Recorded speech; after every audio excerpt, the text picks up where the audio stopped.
اسلام سے جان چھڑانے کے لیے حدیث کا انکار کیا. حدیث کا انکار کیوں کیا ہے؟ کہ اگر قرآن مجید ہر شخص کو کہا جائے یہ قرآن ہے، اپنی اپنی زبان میں سمجھو، جو تمہیں مطلب سمجھ آتا ہے سمجھتے رہو، تو ہر شخص اپنی خواہش کو ہی شریعت سازی کا معیار بنا لے گا. لیکن حدیث رسول انسان کو خواہش پرستی سے روکتی ہے، عقل پرستی سے روکتی ہے، آوارہ فکری سے روکتی ہے، انسان کو آوارگی سے بچاتی ہے. تو جب یہ پردہ، یہ حجاب، یہ سزائیں، یہ حدود اللہ، یہ نماز کی پابندی، یہ پردے کی پابندی، یہ حجاب کی پابندی، یہ حلال و حرام کی جو پابندیاں جس تفصیل کے ساتھ قرآن مجید کے اندر ذکر نہیں ہوئی، اس تفصیل کے ساتھ حدیث کے اندر ذکر ہوئی ہیں. جب وہ ان ساری پابندیوں سے جان چھڑانا چاہتا ہے نا، آزاد ہونا چاہتا ہے، لبرل ہونا چاہتا ہے، اس کے سامنے سب سے پہلا ہتھیار کیا ہوتا ہے؟ حدیث کا انکار کرو تو پھر بغیر لباس کے بھی پھرو، کوئی پوچھنے والا نہیں. میں اپنے معزز مہمان فضیلت الشیخ عبد المنان صدیقی حافظہ اللہ سے گزارش کرتا ہوں تشریف لاتے ہیں. دین اسلام میں حدیث رسول صلی اللہ علیہ وسلم کا مقام و مرتبہ کیا ہے، اس عنوان پر قرآن و سنت کی روشنی میں گفتگو فرماتے ہیں فضیلت الشیخ عبد المنان صدیقی حافظہ اللہ تعالی. السلام علیکم ورحمۃ اللہ وبرکاتہ. ان الحمد للہ نحمده ونستعینه ونستغفره ونعوذ باللہ من شرور انفسنا ومن سیئات اعمالنا من يهده الله فلا مضل له ومن يضلل فلا هادي له واشهد ان لا اله الا الله وحده لا شريك له واشهد ان محمدا عبده ورسوله صلی اللہ علیہ وسلم.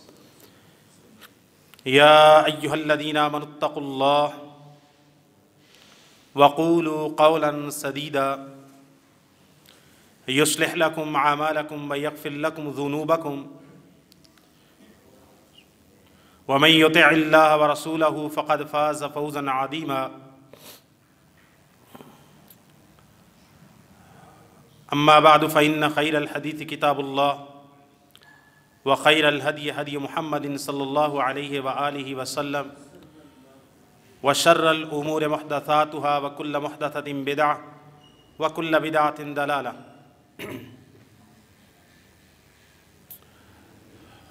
تمام قسم کی حمد و ثنا، تعریفات، تسبیحات، تمجیدات، بزرگی، بڑائی، پاکی، تقدیس و تحمید اکیلے اللہ رب العالمین کے لیے ہے، جو ہم سب کا خالق، مالک، رازق اور مدبر ہے. اور پھر لاکھوں کروڑوں درود و سلام ہوں اس ہستی اقدس و مقدس پر کہ جن کا نام نامی اسم گرامی محمد الرسول اللہ صلی اللہ علیہ وآلہ وسلم ہے. دین اسلام کا پہلا رکن شہادتین کا اقرار کرنا ہے، اور کوئی شخص چاہے وہ کسی بھی گروہ سے تعلق رکھتا ہو اور اپنا انتساب اسلام کی طرف کرتا ہو، اپنے لیے اسلام کا لفظ استعمال کرتا ہو کہ میں اسلام یا دین اسلام یا فکر اسلام ہی کو فالو کرتا ہوں،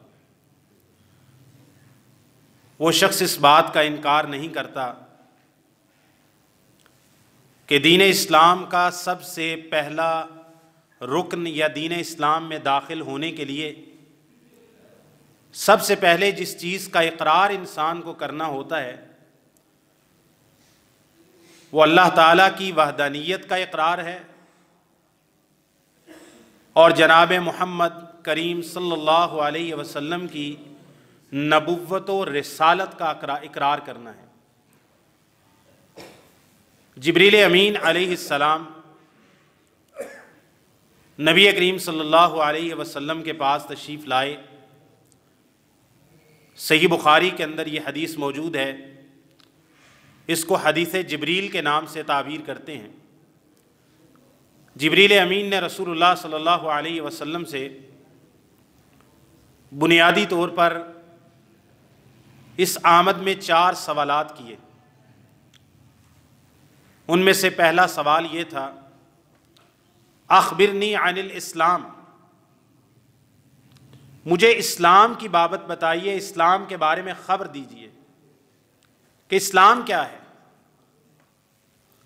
آپ علیہ الصلاۃ والسلام نے اس کے جواب میں فرمایا، ان تشہد اللہ الہ الا اللہ وان محمدا رسول اللہ۔ اسلام یہ ہے کہ تو اس بات کی گواہی دے کہ اللہ کے علاوہ کوئی معبود نہیں ہے، معبود برحق نہیں ہے، اور محمد صلی اللہ علیہ وسلم اللہ کے بندے، اللہ کے رسول ہیں۔ پھر نماز قائم کرنا، پھر زکوٰۃ ادا کرنا، پھر رمضان کے روزے رکھنا، پھر بیت اللہ کا حج کرنا۔ ایک مسلمان کو یہ سادی سی بات سمجھ لینی چاہیے کہ کوئی بھی شخص کہتا ہے کہ میں مسلمان ہوں، اسلام کی طرف انتساب کرتا ہے، تو اللہ تعالیٰ کے بعد ایک شخصیت کو بطور رسول کے وہ مانتا ہے، بطور اللہ کے پیغمبر کے مانتا ہے، اور رسول نکلا ہے رسالت سے۔ رسالت کہتے ہیں پیغام کو۔ رسول یعنی اللہ کا پیغام لوگوں تک پہنچانے والے۔ لفظ نبی بھی آتا ہے، نبی کا معنی خبر دینا، خبر دینے والا، یعنی یہ اللہ تعالیٰ کی طرف سے لوگوں کو اللہ کی طرف سے آنے والی خبریں پیش کرتے ہیں۔ عام شخص غیر نبی، غیر رسول اللہ کی طرف سے خبر نہیں دے سکتا۔ اللہ کے پیغام کا امین رسول ہوتا ہے، نبی ہوتا ہے۔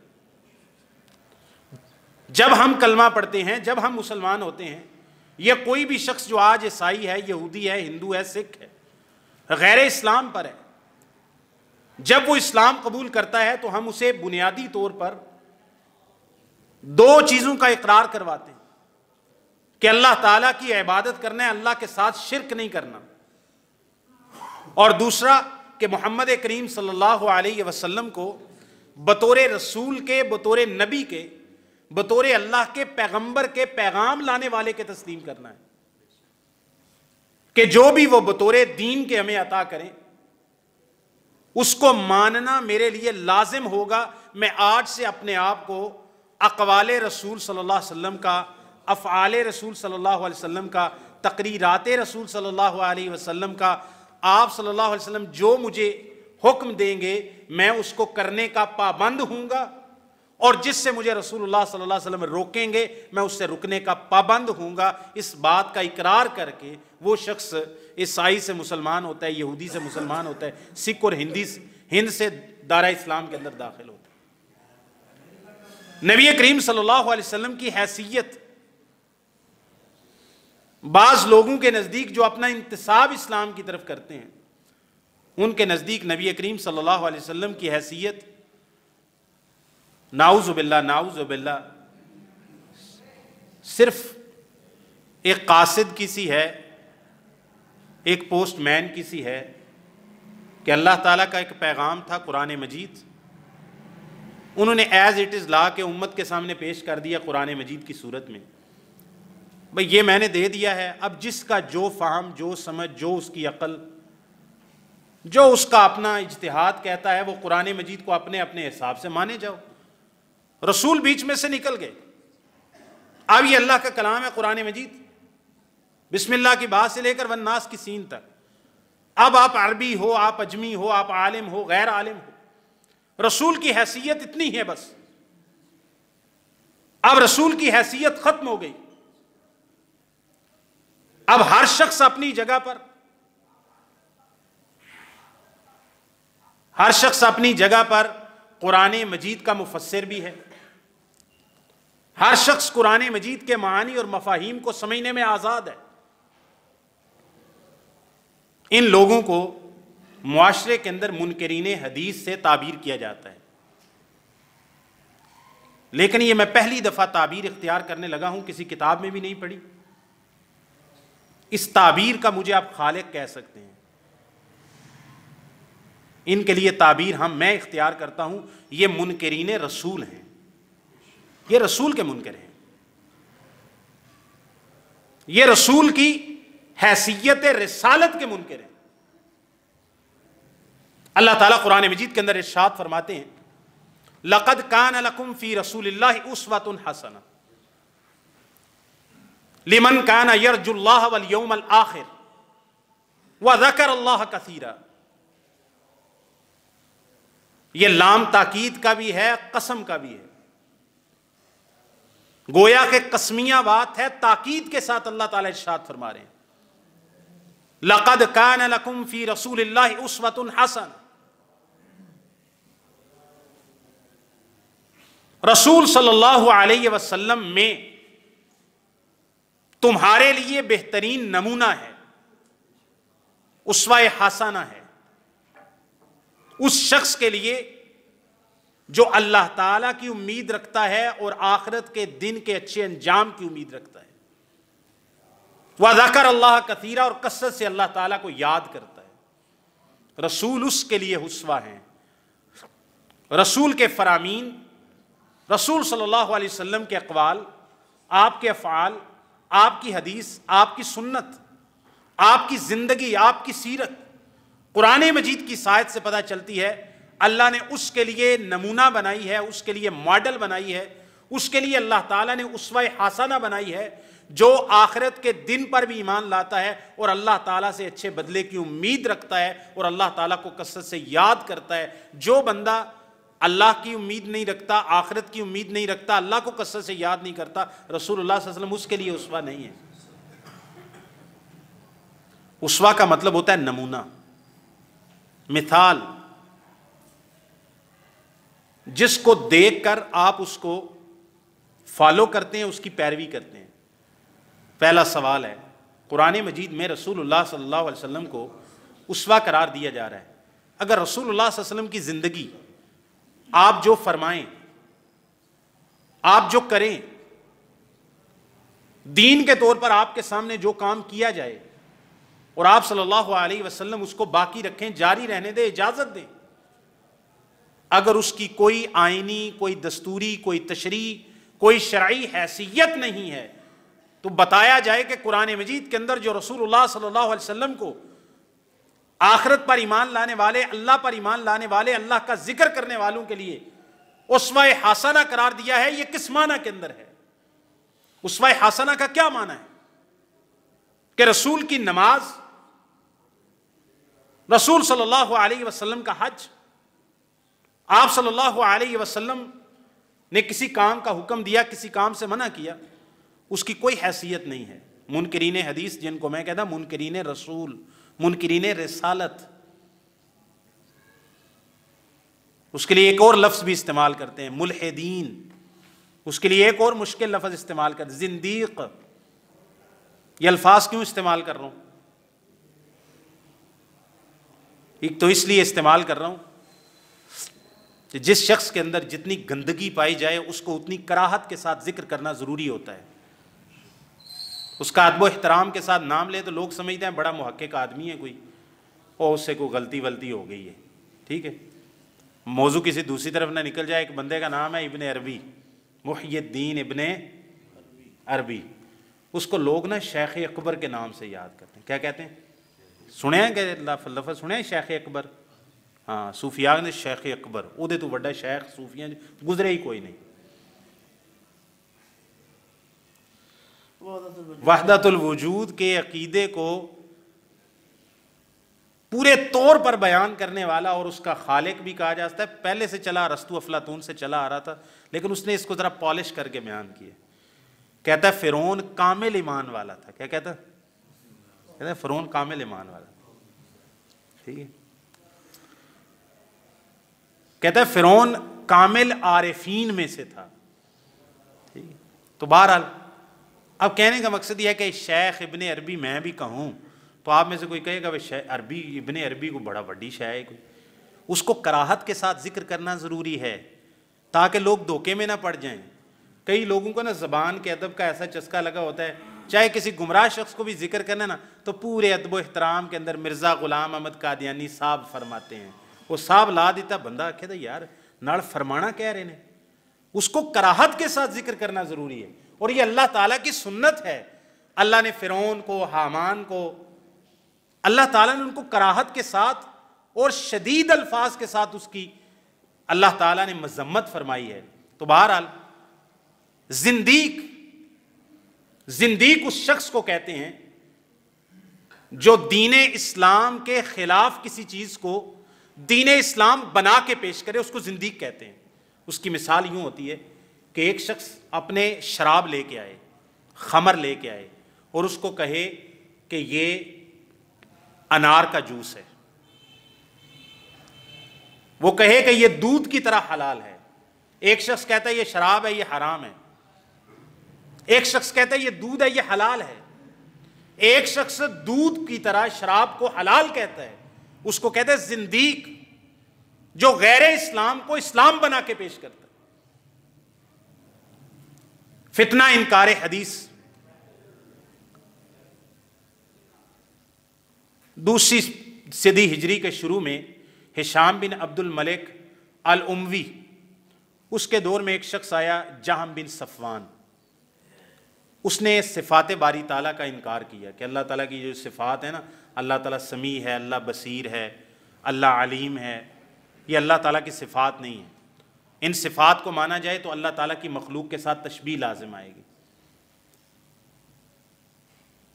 اس وقت انکار حدیث کا فتنہ کوئی اس طرح اپنی پوری ٹھیٹ تحریک کے طور پر موجود نہیں تھا۔ خوارج نے دوسری صدی ہجری کے اندر ہی رجم کی احادیث کا انکار کیا، خوارج نے، کہ قرآن مجید میں چونکہ رجم کا ذکر نہیں ہے، لہٰذا انہوں نے کہا کہ بھئی رجم کو ہم قرآن مجید میں نہیں پاتے، لہٰذا رجم کوئی سزا نہیں ہے، شادی شدہ زانی کو رجم کی سزا دینا یہ دین اسلام نہیں ہے۔ رجم کی احادیث کا انہوں نے انکار کر دیا۔ پھر معتزلہ کا ایک فتنہ آیا جس نے بہت زیادہ فتنوں کو پیدا کیا، ان کو کہتے ہیں عقل پرستوں کا گروہ، عقل پرست۔ جہمیہ بھی اسی سے تھے، معتزلہ جہمیہ سے اگلے کی سٹیج تھی۔ انہوں نے ساری حدیث کا انکار نہیں کیا۔ معتزلہ نے کہا کہ ہر وہ حدیث جو ہمارے عقل کے معیار پہ پورا نہیں اترتی، ہم اس حدیث رسول کو ماننے کے لیے تیار نہیں۔ یہ حدیث نہیں ہے کیونکہ عقل اس بات کو تسلیم نہیں کرتی،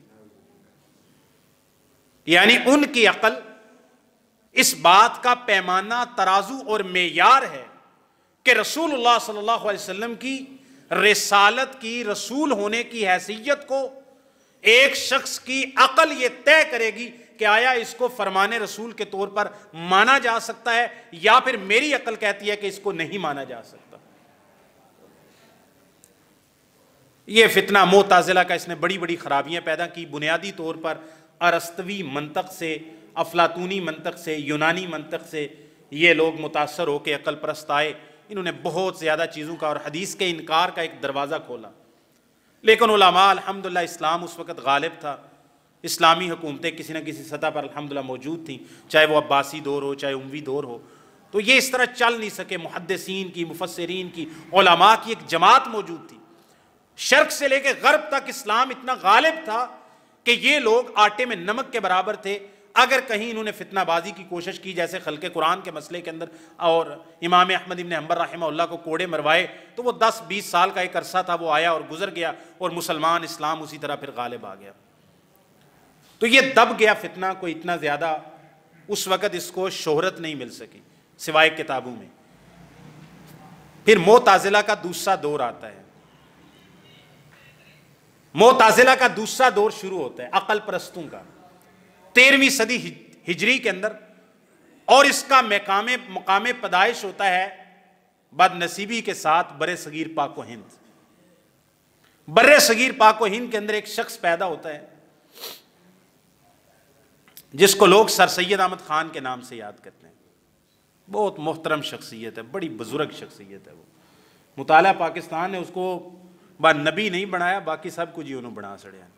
ٹھیک ہے، حالانکہ وہ کبھی بھی محترم شخصیت نہیں رہا، سوائے اس کے کہ جب اس نے اپنے نظریات اسلام پر رکھے تھے تو وہ ایک عالم تھا، بڑی اس کی ویلیو تھی. اس نے عقل پرستی کا ایک نئی فکر دی. جب مستشرقین کی طرف سے، اورینٹلسٹوں کی طرف سے، انگریزوں کی طرف سے، پادریوں کی طرف سے اسلام پر اور حدیث پر اعتراضات ہونے لگے، اس نے یہ طریقہ اختیار کیا. ایک تو معجزات قرآن میں انبیاء کے جو معجزات ہیں ان معجزات کا انکار کیا. کیوں؟ کہ ایک بندے نو آگی چپائیے تے آگے جلائے نہ تے بندہ صحیح سلامت نکل آئے. یہ عقل تسلیم کر دیے نہیں نہ کر دی، لیکن ایمان انہوں تسلیم کرتا ہے. ایمان کرتا ہے تسلیم، ایمان تسلیم.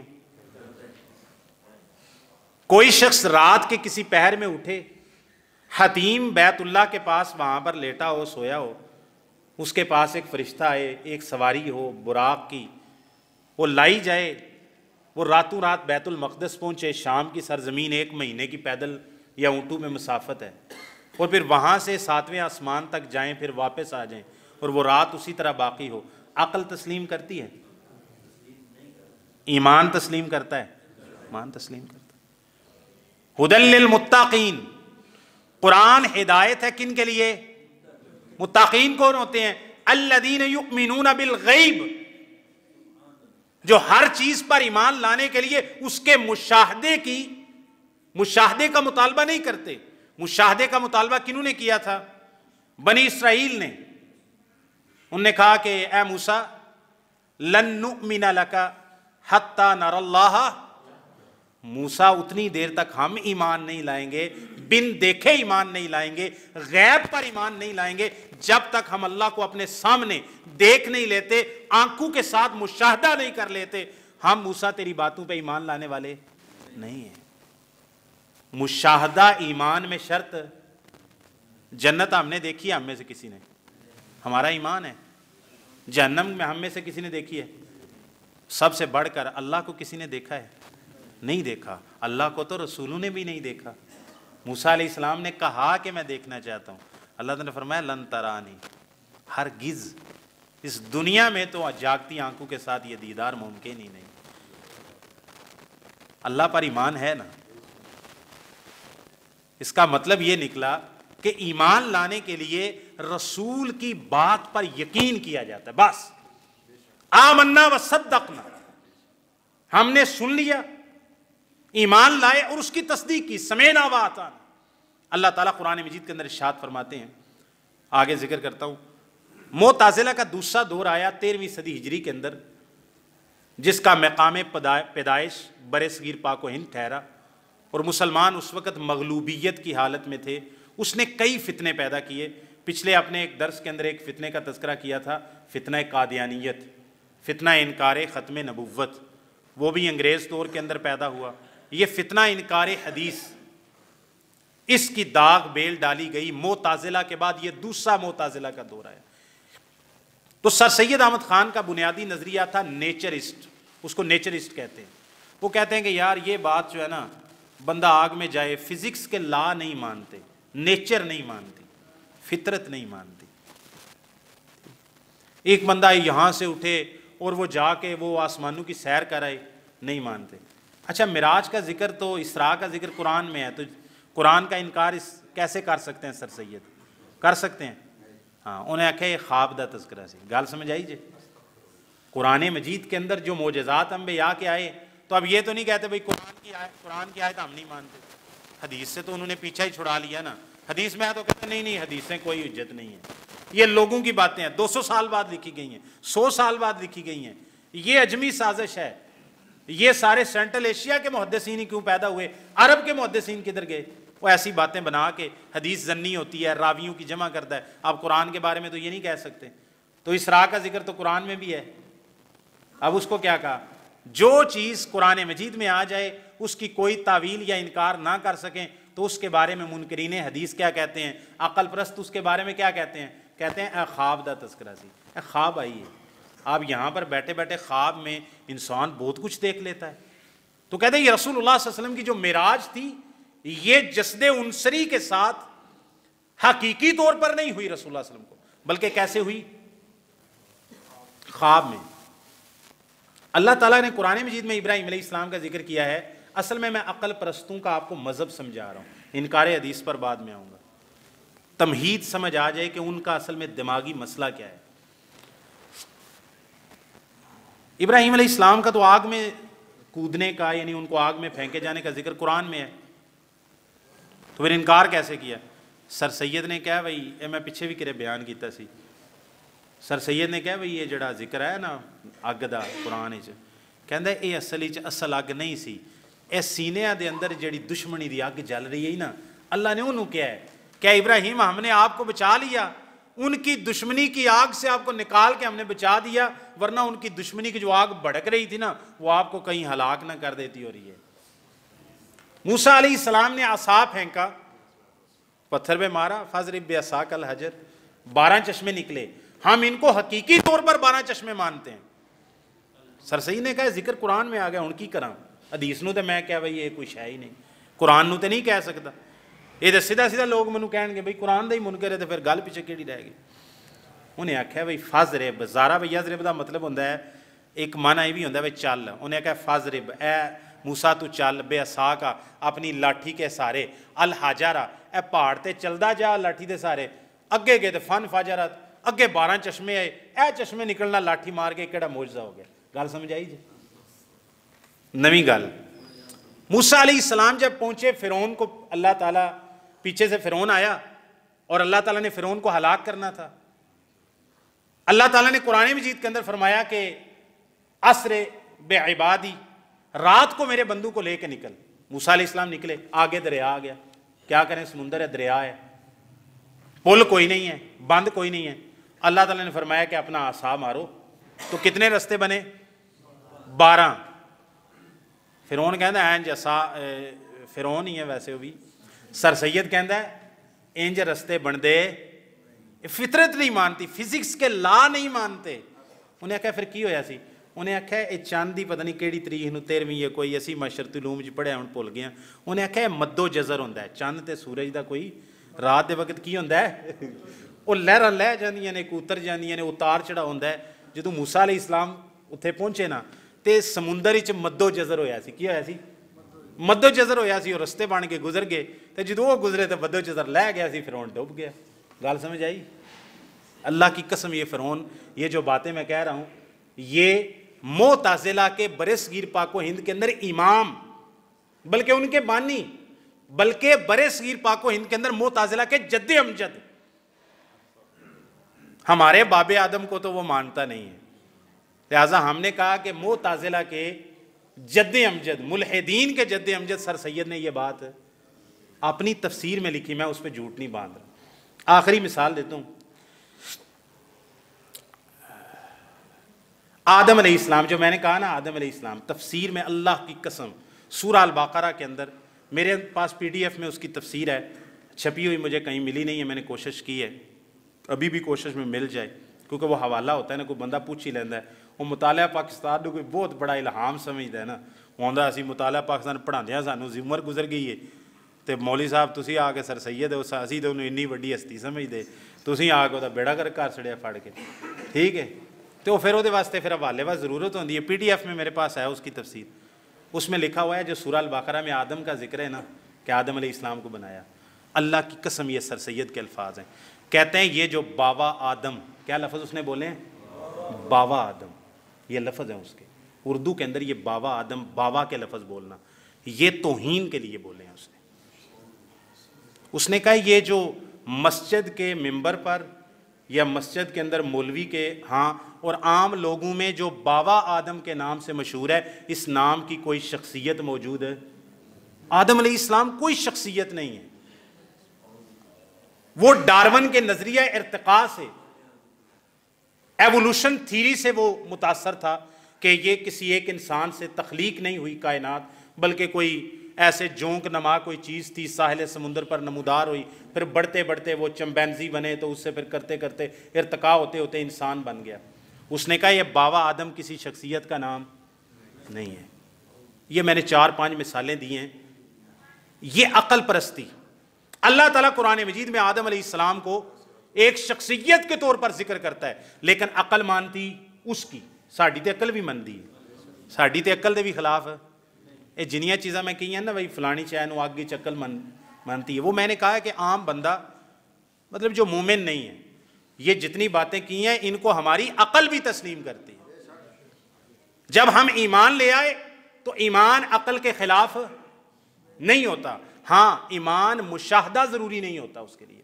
تو عقل پرستوں کا یہ دور شروع ہوا. سر سید نے اس طرح نہیں کیا کہ بھئی وہ پورا منظم انداز میں لکھتا کہ حدیثوں کی کوئی حیثیت نہیں ہے. اس نے ایک نا اصول دیے کہ ہر چیز کو عقل کے اوپر پرکھو. کس پر؟ جو عقل میں آتا ہے سماتا ہے, جو منطق فزکس کے لا اور نیچر جس کو تسلیم کرتی ہے آپ اس کو بطور دین کے تسلیم کر لو. اگر وہ قرآن میں آتا ہے اور عقل کے مطابق نہیں ٹھہرتا, فزکس کے لا کے مطابق نہیں ہے, تو آپ اس کا کیا کر دو؟ تعویل کر دو. آگ کو کہہ دو سینے کی آگ, معراج کو کہہ دو کہ خواب کا واقعہ ہے. اس کے بعد پھر ایک شخص آیا جس کا نام ہے عبداللہ چکڑالوی. کیا نام ہے اس کا؟ عبداللہ چکڑالوی. اس نے پھر بہت نہایت بدتمیزی کے ساتھ حدیث کا انکار کیا. یہ بالکل برہنہ اور ننگا ہو کے آ گیا. اس نے کہا کہ حدیثیں کوئی چیز نہیں ہے. اس کے بعد پھر عبداللہ چکڑالوی آیا, اسلم جراج پوری آیا, ایک برق نام کا, کیا نام تھا اس کا, وہ برق, غلام جیلانی برق, ٹھیک ہے. اس نے پھر ایک اسلام, دو اسلام, اس طرح کی کتابیں لکھی. پھر اس فتنے کو ایک شخص کا نام ہے غلام احمد پرویز, انگریز گورنمنٹ کا یہ آفیسر تھا جو یہ سول سرونٹ ہوتے ہیں. اور اس شخص نے طلوع اسلام کے نام سے ایک رسالہ نکالا, طلوع اسلام, کہ اسلام کا ایک رائزنگ آف اسلام, کہ وہ جو 1300 سال 1350 سال 1400 سال تک اسلام تھا نا, وہ بالکل کسی کو سمجھ نہیں آیا. اب اسلام طلوع ہو رہا ہے, اسلام رائز کر رہا ہے. طلوع اسلام کے نام سے رسالہ نکالا تو انکار حدیث کو مکمل ایک فکر, منظم فکر کے طور پر اس شخص نے پیش کیا. اس فکر کا نتیجہ کیا ہوا؟ نماز ان کے نزدیک جو ہم پڑھتے ہیں کوئی عبادت ہے. غلام احمد پرویز نے جہاں اقیم الصلاۃ کا ذکر آیا ہے, اس نے کہا ہے کہ نماز کا معنی یہ بھی ہوتا ہے, ایک جو آگے گھوڑا ہوتا ہے وہ بھی صلاۃ کا معنی لغت کے اندر یہ بھی آتا ہے, پیشوا کو بھی جو کہتے ہیں, دعا کو بھی کہتے ہیں. تو یہ بس اللہ توبہ کرنے کا نام ہے. یہ سجدہ, یہ رکوع, یہ قیام, یہ سورہ فاتحہ, ایسی کوئی نماز شاز موجود ہے؟ ساری باتیں ذکر نہیں کر سکتا. فتنہ انکار حدیث نے سے نتائج کیا نکلتے ہیں دین اسلام کو, نقصان کیا ہوتا ہے, ان کی طرف اشارہ کروں گا. حج کیا ہے؟ اس نے کہا یہ جو حج کہتے ہیں کہ منا میں جائیں گے تو کہتے ہیں یہ مسلمانوں کی سالانہ میٹنگ کا نام حج ہے. پھر جو اللہ تعالیٰ نے قربانیوں کا ذکر کیا, قربانیاں کیا ہے؟ کہتے ہیں بھائی سادہ سالانہ میٹنگ ہوگی, جس طرح پارلیمنٹ میں شورا بیٹھے گی, وہاں پر اگلے سال کے مرکز ملت اس نے ایک تصور دیا. تو کہتا ہے مرکز ملت ہے, وہاں پر سالانہ میٹنگ ہوگی. سالانہ جو میٹنگ ہوگی وہاں پر پھر جو ہے نا ان کی ذرا خاطر تواضع کے لیے ایک کھانے کی دعوت کا اہتمام کیا گیا, جس کو پھر وہ لوگ قربانیوں کے نام سے یاد کرتے ہیں. ٹھیک ہے. تیسری بات, غلام احمد پرویز نے جو فکر لوگوں کے سامنے پیش کی, نماز کا لدم ہو گئی, روزہ کا لدم ہو گیا, زکوٰۃ کا لدم ہو گئی, حج کا لدم ہو گیا, بالکل ختم ہو گیا. اس کی کوئی حیثیت نہیں رہی. کیوں؟ کیونکہ قرآن مجید کے اندر اقیم الصلاۃ کا ذکر تو ملتا ہے, لیکن نماز کی تفصیل کا ذکر قرآن میں نہیں ملتا. کہاں ملتا ہے؟ حدیث رسول صلی اللہ علیہ وسلم. اب آپ کو سمجھ آ رہی, میں آپ سے بھی سوال کروں کہ یہ جو منکرین حدیث ہیں انہوں نے کیوں حدیث کا انکار کیا؟ اب جب غور کریں گے نا انہوں نے کن کن چیزوں کا انکار کیا, آپ کو فوراً سمجھ آ جائے گا. اسلام سے جان چھڑانے کے لیے حدیث کا انکار کیا. حدیث کا انکار کیوں کیا ہے؟ کہ اگر قرآن مجید ہر شخص کو کہا جائے یہ قرآن ہے, اپنی اپنی زبان میں سمجھو, جو تمہیں مطلب سمجھ آتا ہے سمجھتے رہو, تو ہر شخص اپنی خواہش کو ہی شریعت سازی کا معیار بنا لے گا. لیکن حدیث رسول انسان کو خواہش پرستی سے روکتی ہے، عقل پرستی سے روکتی ہے، آوارہ فکری سے روکتی ہے، انسان کو آوارگی سے بچاتی ہے۔ تو جب یہ پردہ، یہ حجاب، یہ سزائیں، یہ حدود اللہ، یہ نماز کی پابندی، یہ پردے کی پابندی، یہ حجاب کی پابندی، یہ حلال و حرام کی جو پابندیاں جس تفصیل کے ساتھ قرآن مجید کے اندر ذکر نہیں ہوئی، اس تفصیل کے ساتھ حدیث کے اندر ذکر ہوئی ہیں۔ جب وہ ان ساری پابندیوں سے جان چھڑانا چاہتا ہے نا، آزاد ہونا چاہتا ہے، لبرل ہونا چاہتا ہے، اس کے سامنے سب سے پہلا ہتھیار کیا ہوتا ہے؟ حدیث کا انکار کرو تو پھر بغیر لباس کے بھی پھرو، کوئی پوچھنے والا نہیں، ٹینشن خلاص۔ اقیم الصلاۃ قرآن میں ہے، میں مانتا ہوں۔ نماز کیا ہوتی ہے؟ ہر بندہ خود طے کر لے نماز کیا ہوتی ہے۔ کسی کی نماز صرف قیام ہوگی، کسی کی نماز صرف رکوع ہوگی، کسی کی نماز صرف سجدہ ہوگی، کسی کی نماز وہی غلام پرویز دعا کرنا ہی چھڑی نماز ہے، اللہ تعالیٰ کو بس ذکر کرو جیسے دل کرتا ہے۔ کوئی نماز نہیں رہے گی، کوئی حج نہیں رہے گا، وہ شخص کیا ہو جائے گا؟ آزاد ہو جائے گا۔ کیا ہو جائے گا؟ یہ لوگ اصل میں اسلام سے آزادی چاہتے ہیں، اسلام کی پابندیوں سے کیا چاہتے ہیں؟ آزادی۔ جب تک حدیث کا انکار نہ کیا جائے اسلام سے آزادی ممکن ہے۔ جب حدیث کا اقرار کیا جائے گا تو حدیث رسول آپ کو جگہ جگہ پہ روکے گی، آپ کو کچھ چیزوں کو کرنا لازم قرار دیا جائے گا اور کچھ چیزوں سے آپ کو منع کیا جائے گا۔ اب میں کچھ حدیثی دلائل قرآن مجید میں سے حدیث کے حجت ہونے کے دلائل ذکر کرتا ہوں۔ یہ قرآن مجید کو تو مانتے ہیں نا، تو پھر ہم قرآن مجید سے رسول اللہ صلی اللہ علیہ وسلم کی حدیث کی حجیت ثابت کرتے ہیں۔ پہلی جو آیت کریمہ میں نے پیش کی، لَقَدْ كَانَ لَكُمْ فِي رَسُولِ اللَّهِ أُسْوَةٌ حَسَنَةٌ، پہلا سوال ہے۔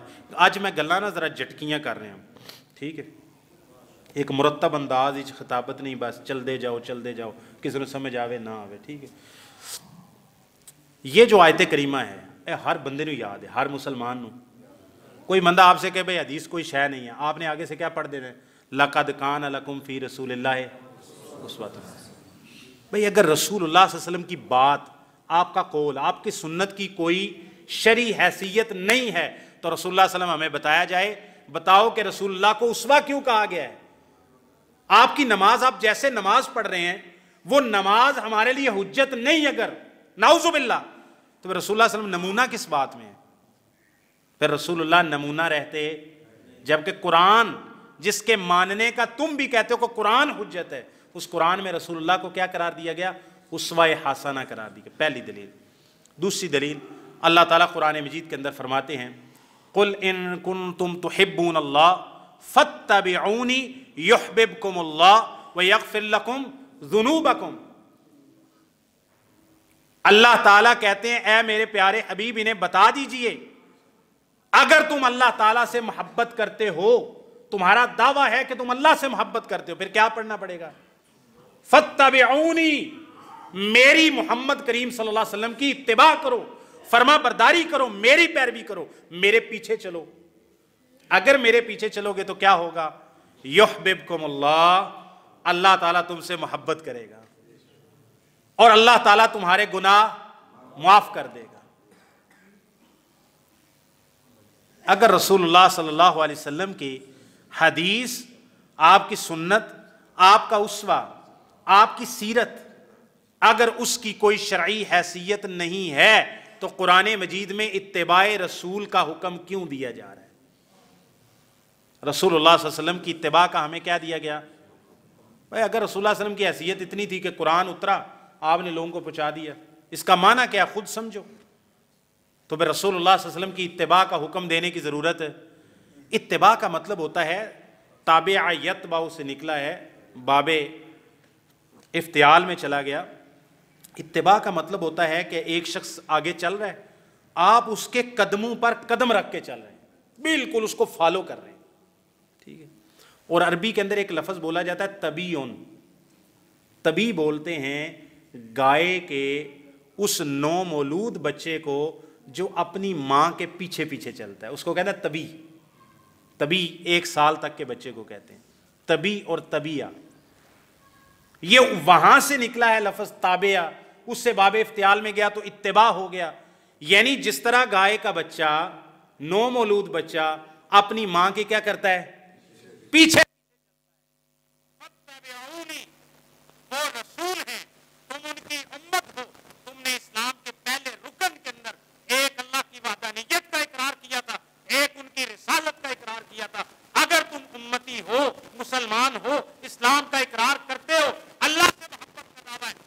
فَاتَّبِعُونِ، تو پھر میں محمد کے پیچھے پیچھے چلو، محمد کے پیچھے پیچھے چلو۔ جو حدیث رسول کا انکار کرتا ہے وہ رسول اللہ کے پیچھے چلتا، وہ رسول اللہ کی اتباع کرتا نہیں۔ لہٰذا اس سے پھر مفہوم مخالف ہوتا ہے، ایک اصول فقہ میں پڑھاتے ہیں، اللہ تعالیٰ نے فرمایا اگر رسول اللہ کی اتباع کرو گے دو چیزیں، اللہ تعالیٰ تم سے محبت بھی کرے گا اور اللہ تعالیٰ تمہارے گناہ بھی۔ اس کا مطلب ہے جو رسول اللہ کی حدیث کو نہیں مانتا، آپ کی سنت کو نہیں مانتا، گویا کہ وہ آپ کی اتباع نہیں کرتا، اور جو آپ کی اتباع نہیں کرتا نہ اللہ اس سے محبت کرتا ہے نہ اللہ اس کے گناہ معاف کرتا ہے، گناہ گار شخص ہے وہ، اللہ کی محبت سے محروم شخص ہے جو رسول اللہ صلی اللہ علیہ وسلم کی اتباع نہیں کرتا۔ تیسری آیت اللہ تعالیٰ قرآن مجید کے اندر یہ اطیع اللہ کے صیغے کے ساتھ تو قرآن مجید میں درجنوں آیات ہیں، میں ایک پیش کرتا ہوں۔ سورہ النساء کے اندر اللہ تعالیٰ ارشاد فرماتے ہیں، آیت نمبر میرا خیال ہے 59 ہے، یا ایھا الذین آمنوا اطیعوا اللہ واطیعوا الرسول واولی الامر منکم فإن تنازعتم فی شیء فردوہ الی اللہ والرسول ان کنتم تؤمنون باللہ والیوم الآخر ذالک خیر واحسن تأویلا۔ اللہ تعالیٰ سورہ النساء کی آیت نمبر 59 کے اندر ارشاد فرماتے ہیں، اے ایمان والو، اے ایمان کا دعویٰ کرنے والو، اطیعوا اللہ، اللہ کی اطاعت کرو، واطیعوا الرسول، اور رسول کی اطاعت کرو۔ اور کس کی اطاعت کرو؟ اس بات کو سمجھیں، اگر رسول اللہ صلی اللہ علیہ وسلم کا قول، آپ کا فعل، آپ کی سنت، آپ کا طریقہ اگر وہ دین اسلام میں حجت نہیں ہے تو پھر اطیع اللہ کے ساتھ اطیع الرسول کا اللہ ذکر کیوں فرما رہے ہیں؟ اطیع اللہ تو ہو گیا بھئی قرآن مجید میں اللہ کا جو کلام ہے، تو اطیع الرسول سے کیا مراد ہے؟ اطیع اللہ و اطیع الرسول، اللہ کی اطاعت کرو، کس کی اطاعت کرو؟ رسول کی اطاعت کرو۔ رسول کی اطاعت اگر رسول اللہ کی حدیث، آپ کی سنت، آپ کا قول، آپ کا فعل اگر وہ حجت نہیں ہے تو اطاعت رسول کا حکم دینے کا کوئی مقصد ہے نہیں۔ آگے اللہ فرماتے ہیں وَأُولِي الْأَمْرِ مِنْكُمْ، اپنے ولی الامر کی بھی اطاعت کرو۔ اس میں علماء بھی آ جاتے ہیں، فقہاء بھی آ جاتے ہیں، ائمہ بھی آ جاتے ہیں، حکمرانان وقت بھی آ جاتے ہیں۔ پھر کوئی بندہ سوال کر سکتا ہے نا اٹھ کے، بھئی آپ کہہ رہے ہیں اگر اطاعت رسول سے رسول کے قول کا حجت ہونا معلوم ہوتا ہے تو اس آیت کے اندر اولو الامر کی اطاعت کا بھی تو ساتھ حکم دیا گیا ہے نا، تو پھر اولو الامر ان کے قول کا بھی دینی اور شرعی حجت ہونا معلوم ہو جائے گا۔ ہم نے کہا بہت اچھا سوال ہے آپ کا، تو جو کسی بندہ کیتا نہیں ہے، میری عادت ہے سوال جڑا کسی دے ذہن چ آ سکتا ہے وہ سوال خود بناؤ تو پھر وہ جواب بھی دیو۔ بندہ کہے گا بھئی آپ نے آیت پیش کی دلیل کے طور پر، حدیث حجت ہے شریعت میں، حدیث دین اسلام کا قرآن کے بعد دوسرا مصدر ہے، دلیل کیا ہے؟ اطیعوا اللہ واطیعوا الرسول واولی الامر منکم، اللہ کی اطاعت کرو، رسول کی اطاعت کرو۔ آپ نے یہ بتایا کہ اللہ کی اطاعت سے مراد تو قرآن ہو جائے گا، رسول کی اطاعت سے مراد کیا ہے اگر حدیث حجت نہیں ہے؟ وہ آگے کہے گا واولی الامر منکم، حکمران، فقہاء، علماء، اولو الامر کی بھی اطاعت کا حکم دیا گیا ہے، تو حدیث رسول کی طرح کیا وہ بھی دین اسلام کا مصدر ہے؟ ہم کہیں گے نہیں، تو کہتے ہیں پھر اطاعت، اللہ تعالیٰ نے اطاعت کا تو حکم ان کا بھی دیا ہے۔ اس کا جواب اللہ نے قرآن مجید کی آیت کے اندر خود ارشاد فرما دیا۔ اللہ تعالیٰ فرماتے ہیں فَإِن تَنَازَعْتُمْ فِي شَيْءٍ فَرُدُّوهُ إِلَى اللَّهِ وَالرَّسُولِ، اللہ کی اطاعت کرو، رسول کی اطاعت کرو، اولو الامر کی اطاعت کرو۔ اگر تمہارا آپس میں جھگڑا ہو جائے، اختلاف ہو جائے، تنازع ہو جائے تو پھر کیا کرنا ہے؟ فَرُدُّوهُ إِلَى اللَّهِ وَالرَّسُولِ، اپنے سارے جھگڑے، معاملے، اختلاف کو اللہ کی طرف لے جاؤ، اللہ کے رسول کی طرف لے جاؤ۔ اس کا مطلب ہے کہ جو 3 اطاعتوں کا اللہ نے ذکر کیا تھا ان میں 2 اطاعتیں اللہ اور اس کے رسول کی اطاعت تو غیر مشروط ہے، اور اولو الامر کی اطاعت کو مشروط کیا ہے اللہ اور اس کے رسول کی اطاعت کے ساتھ۔ جب تک وہ اللہ اور اس کے رسول کی تعلیمات کی روشنی میں حکم دے ان کی بات مانی جائے گی، اور جب ان سے اختلاف ہو جائے ان کی بات دین میں حجت دین میں حجت صرف اللہ اور اس کے رسول کی بات ہے۔ اللہ تعالیٰ فرماتے ہیں اگر تم اللہ پر ایمان لاتے ہو فردوہ الی اللہ والرسول، رسول کی بھی اطاعت کرنی ہے، اللہ کی بھی اطاعت کرنی ہے۔ جھگڑا ہو جائے تو اپنے معاملے کو کس کے پاس لے کے جانا ہے؟ اللہ کے پاس لے کے جانا ہے اور رسول کے پاس لے کے جانا ہے۔ کب لے کے جانا ہے؟ ان کنتم تؤمنون باللہ والیوم الآخر، اگر تمہارا اللہ تعالیٰ اور یوم آخرت پر ایمان ہے تب تم اپنے سارے جھگڑے اللہ اور اس کے رسول کی طرف لے کے جاؤ گے۔ مفہوم مخالف یہ نکلتا ہے جو بندہ یہ کہتا ہے کہ اللہ تعالیٰ کی تو اطاعت کی جائے گی قرآن کو مان کر، رسول اللہ کی اطاعت نہیں کی جائے گی حدیث کا انکار کر کے، اس کے بارے میں کہا جائے گا اس کا اللہ تعالیٰ اور یوم آخرت پر ایمان نہیں ہے۔ کیونکہ اللہ کہتے ہیں اگر تمہارا اللہ پر اور یوم آخرت پر ایمان ہے تو جھگڑے کس سے نپٹانے ہیں؟ اللہ سے اور اس کے رسول سے۔ آپ حدیث رسول کا، قول رسول کا، فرمان رسول کا، آپ کی سنت کا انکار کر کے آپ یہ کہہ رہے ہیں کہ گویا آپ کا اللہ پر بھی ایمان نہیں ہے، آپ کا یوم آخرت پر بھی ایمان نہیں۔ 3 آیات ہوگی، چوتھی آیت اللہ تعالیٰ قرآن مجید سورہ الحشر کی آیت نمبر 7 میں ارشاد فرماتے ہیں، یہ بڑی شاندار اور بڑی واضح آیت ہے۔ اللہ تعالیٰ فرماتے ہیں وَمَا آتَاكُمُ الرَّسُولُ فَخُذُوهُ وَمَا نَهَاكُمْ عَنْهُ فَانْتَهُوا، جو رسول تمہیں دیں وہ لے لو، جس سے رسول روکیں اس سے رک جاؤ۔ جو رسول دیں اس سے لے لو، جس سے رسول روکیں اس سے۔ وہ کہتے ہیں رسول اللہ کا فرمان تو حجت ہی نہیں ہے، وہ کہتے ہیں قرآن کو مانتے ہیں تو ہم دلیل کس سے دے رہے ہیں؟ قرآن سے دلیل دے رہے ہیں۔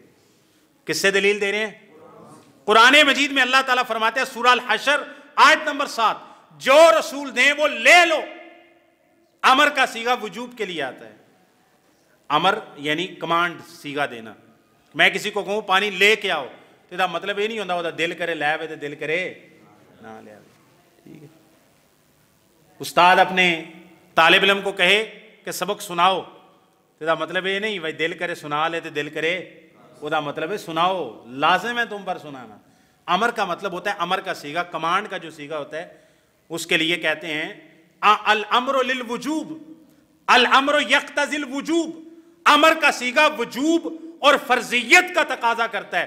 اللہ تعالیٰ گویا کہ ہم پر یہ واجب کر رہے ہیں وَمَا آتَاكُمُ الرَّسُولُ فَخُذُوهُ، جو رسول تمہیں دیں اس کو لینا تم پر واجب ہے، لازم ہے۔ اگر تم ایسا نہیں کرو گے اللہ تعالیٰ کے حکم کی پیروی، ہمیں تو اللہ نے حکم دیا ہے حدیث رسول کو ماننے کا۔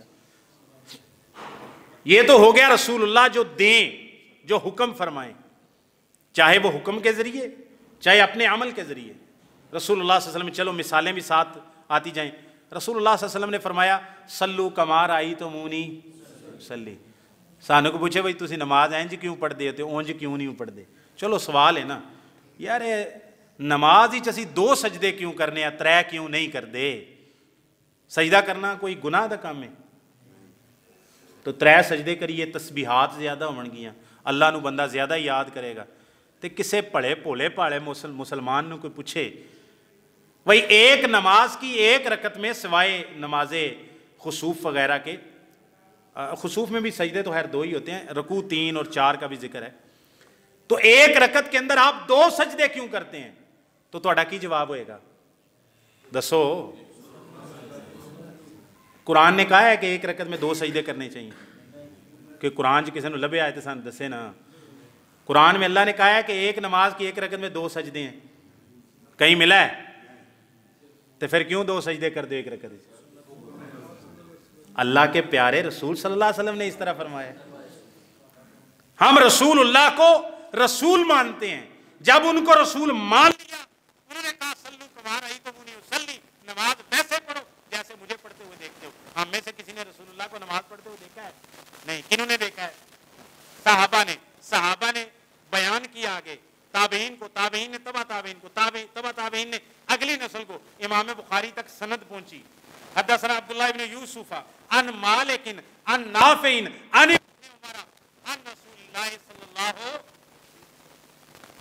امام بخاری کے استاد عبداللہ بن یوسف ہیں، عبداللہ بن یوسف کے استاد ہیں امام مالک امام مالک کے استاد ہیں امام نافع کے استاد ہیں عبداللہ بن عمر صحابی رسول کہتے ہیں سمیت رسول اللہ، میں اپنے کناں نال اللہ دے نبی نو سنیا سی۔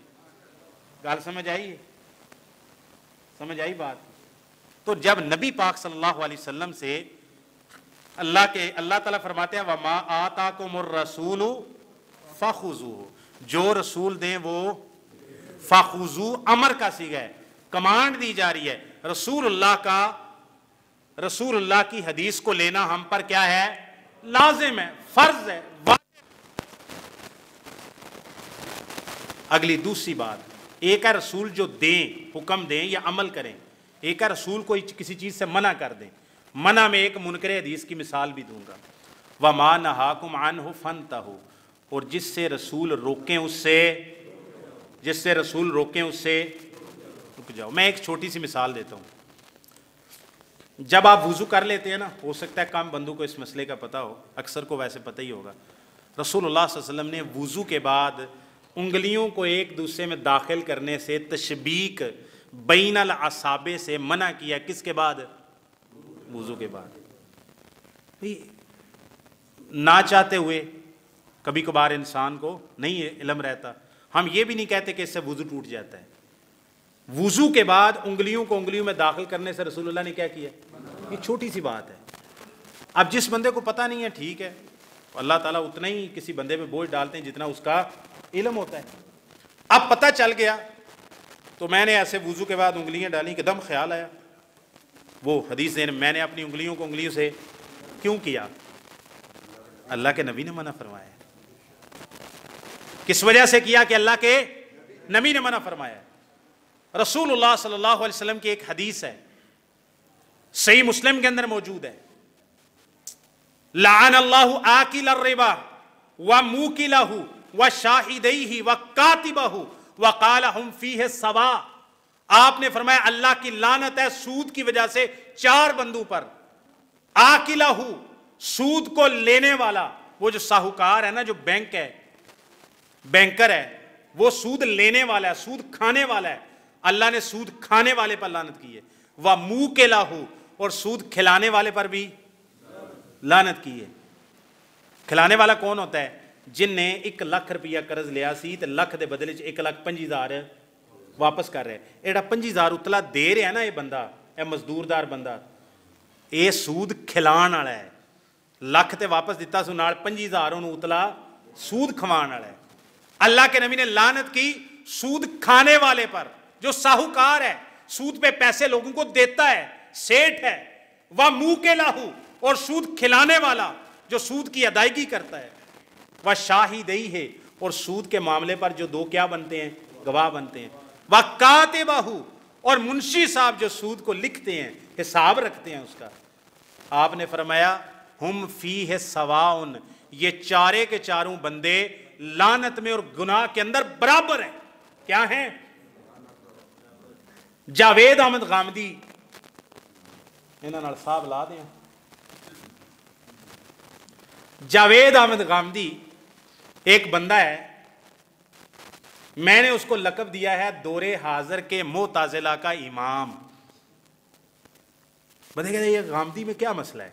بڑی خوبصورت، اچھا نا، وہ لسانیات کا ماہر ہے، میں نے اس کی بایوگرافی پڑھی تھی، تو اس نے نا لینگویجز کا ماہر ہے، یعنی لسانیات، ماہر لسانیات ہے، گفتگو کرتا ہے نا، اینج بندہ سن کے کہندا ہے یار موتی پھلاں دے موتی پروندا ہے۔ حدیث کے بارے میں اس سے سوال کریں، ہے گا، محدثین نے بہت محنت شاقہ کی ہے، ایسا غیر معمولی کام کیا ہے کہ اس کی امت، کوئی دنیا کی امت اس کا تصور بھی نہیں کر سکتی ہے۔ بہت غیر معمولی کام کیا ہے، عرقریزی سے کام کیا ہے، اور اتنا غیر معمولی کام ہے کہ دنیا کی کوئی بھی امت اس کے قریب بھی نہیں پڑک سکتی ہے۔ ان کی محنت شاقہ ہی کا نتیجہ تھا کہ ہمارے سامنے یہ ساری چیزیں پورے طور پر ایسے دفاتر کے دفاتر ہمارے طور پر پیش آئے۔ میں ایک بندے نو کہنا طالب علم نو یونیورسٹی دے، اے منکر حدیث ہی، اے نبی پاک دی حدیث دا دشمنی، وہ کہندا محدثین دیاں جنیاں تعریفاں میں غامدی کول سنیاں نے، اونیاں تعریفاں میں کسی مولوی کول نہیں سنیاں، تے مولوی صاحب تسی جھوٹ بول رہے۔ ہن میں تانوں گل دسن لیا، میرے کو اور بھی مثالاں سی، نبی پاک جی روکن رک جاؤ، اے میں سود والی مثال کیوں دیتی ہے؟ غامدی صاحب ان کا یہ فتویٰ ہے وہ کہتے ہیں کہ سود لینا تو حرام ہے لیکن سود دینا حرام ہے۔ قرآن مجید کی آیت پیش کر کے اللہ تعالیٰ نے فرماتے ہیں لا تأکلوا الربا اضعافا مضاعفا، سود کو دگنا اور چگنا کر کے مت۔ وہ کہتے ہیں سود کھانا حرام ہے۔ کھانے والا کون ہوتا ہے؟ وہ بینک جو 25,000 فالتو لے رہا ہے، کھانے والا تو وہ ہے نا، یہ بندہ تو جا کے دے رہا ہے۔ غامدی صاحب کہتا ہے قرآن مجید میں اللہ تعالیٰ نے سود کھانے سے منع کیا ہے، جو سود دینے والا وہ تو بیچارہ مجبور ہے۔ ایسا فتویٰ کیوں دینا پڑا کہ نبی پاک کی حدیث کو مانا نہیں ہے۔ نبی پاک نے کیا کہا؟ اللہ کی لعنت ہو سود کھانے والے پر، ساہوکار بینکر، اور کھلانے والا جس نے سود پہ پیسہ اٹھایا تھا، اور گواہ بننے والے اور اس کو لکھنے والے۔ نبی پاک نے کسر ہی کوئی نہیں چھڑی۔ آپ نے فرمایا وَهُمْ فِيهِ سَوَاءٌ، اے چارے دے چارے سود کھانے دے گناہ دے اندر اور اللہ تعالیٰ دی لعنت دا مستحق ہون وی چارے دے چارے۔ معتزلہ کے دور حاضر کے امام جاوید احمد غامدی، ان کا کیا فتویٰ ہے کہ سود لینا تے یعنی سود کھانا، ساہوکار دا کام کرنا، بینکر جو سود لے رہا ہے وہ حرام کا کام کر رہا ہے۔ جیڑا ماڑا بندہ مزدور جا کے دے دا وہ دی تے مزدوری ہے اور وہ دی مجبوری ہے، لہٰذا وہ حرام ہے۔ یہ فتویٰ کیوں دینا پڑا؟ نبی پاک کی یہ صحیح مسلم کی حدیث کو مانا نہیں ہے۔ تو وہ جو محدثین کی تعریفیں کریں نا امام بخاری کی، ٹھیک ہے، وہ ایک اکیڈیمک لیول پہ کرتا ہے۔ مثال کے طور پر کوئی بندہ پوچھے مجھ سے ارسطو کیسا بندہ تھا، میں کہتا ہوں یار بڑا شاد دماغ آدمی تھا۔ تو کیا میں ارسطو کی باتوں کو حق سمجھتا ہوں؟ نہیں، میں سمجھتا ہوں بندے کا دماغ بڑا سی یار، فلسفے انہیں بڑے پیش کیتے ہیں دنیا کے سامنے۔ افلاطون کیسا بندہ تھا یار، بڑا ذہین دانا آدمی تھا۔ لیکن اس کا مطلب یہ نہیں ہے کہ میں اس بندے کی خدمات کو انسانیت کے لیے کوئی مفید خدمات سمجھتا ہوں۔ وہ جب غامدی جیسے لوگ محدثین کی حدیث کی تعریف کرتے ہیں نا، وہ اس معنی میں کرتے ہیں کہ یار ان لوگوں نے ساری زندگیاں لگا کے نا ہمارے سامنے ایک علم جمع کر دیا ہے، لیکن وہ علم ہمارے لیے دین کی ہدایت۔ ان کی کتاب ہے میزان، ان کی پوری فکر کو پڑھنا ہو تو میزان ایک کتاب ہے، اس میں انہوں نے لکھا ہے اور یہ ویڈیو میں بھی موجود ہے۔ غامدی یہ کہتا ہے کہ جو حدیث رسول ہے، میں اس کو کوٹ آن کوٹ کر رہا ہوں، کچھ الفاظ ادھر ادھر ہو سکتے ہیں، ویڈیو میں بھی موجود ہے۔ اب بھی میں یوٹیوب سے درس کے بعد سرچ کر کے بتا دوں گا جس بھائی کو، یونیورسٹی کے آپ جو نئے طالب علم پڑھنے کے لیے جاتے ہیں نا، یوٹیوب وغیرہ کو دیکھتے ہیں، وہ زیادہ متاثر ہوتے ہیں۔ میں کنی باری آکھیا ہے اوے بابے فتنیاں تو بہتے بچے ہوندے نے، کیونکہ بابے یہو جے بندیاں دے متھے لگدے نہیں۔ تے نواں بندہ جاندا ہے یوٹیوب تے دیکھدا ہے تو وہ دیکھتا ہے یہ دنیا نیوز پہ بیٹھا ہوا ہے، یہ جیو نیوز پہ بیٹھا ہوا ہے، یہ اتنا بڑا آدمی ہے، دنیا کے بڑے بڑے لوگ اس کو کہتے ہیں یہ بڑا اسکالر ہے، تو وہ طالب علم تو اس سے متاثر ہوگا۔ لیکن بابا جی نہ انہاں بندیاں کولے جاندے نے، سیدھا سیدھا اللہ توبہ کردے، تسبیح پڑھدے، 5 نمازاں پڑھدے نے تے جا کے بس ذکر اذکار کردے نے، لہٰذا وہ فتنے تو زیادہ بچے ہوئے لوگ ہوندے نے۔